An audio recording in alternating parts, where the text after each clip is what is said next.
समाचार वाणी, जहां चाहूंगा वहां नमाज पढ़ूंगा, देखे कौन रोकता है। बरेली में तौकीर रजा बोले, अनुज चौधरी के खिलाफ धरना देने संभल जाऊंगा। उन्होंने कहा कि अगर मस्जिद फुल हो गई तो मुझे नमाज पढ़नी है तो सड़क पर 2 से 5 मिनट के लिए पढ़ लेता हूँ, इसमें आपको क्या कष्ट है। यह मेरा भी देश है, मैं कहीं पर भी खड़े होकर नमाज पढ़ूंगा, देखता हूँ मुझे नमाज पढ़ने से कौन रोकता है। उन्होंने आगे कहा कि जब हम तुम्हें पूजा करने से नहीं रोकते तो फिर तुम हमारे मजहबी मामलों में दखल क्यों देते हो। आप हमें नमाज पढ़ने से नहीं रोक सकते, हमारी मस्जिदों पर अब तुम बुलडोजर नहीं चला सकते हो। संभल का माहौल खराब है, मैं वहां धरना देने जाऊंगा, मेरे साथ पूरा बरेली होगा। मैं तब तक धरने से नहीं हटूंगा जब तक सीओ अनुज चौधरी पर कार्यवाही नहीं की जाती। इत्तेहाद ए मिल्लत काउंसिल के राष्ट्रीय अध्यक्ष मौलाना तौकीर रजा ने रविवार को बरेली में ये बातें कही।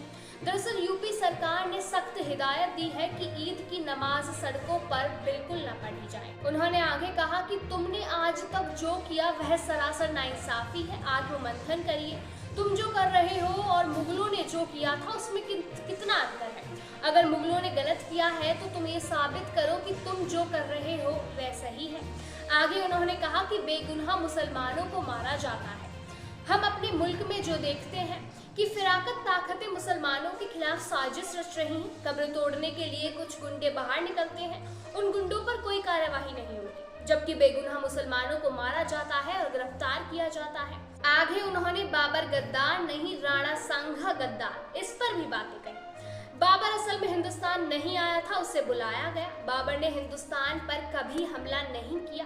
बाबर ने इब्राहिम लोदी पर हमला किया था, वह भी राणा सांघा के कहने पर। राणा सांघा ने बाबर के साथ धोखा किया था।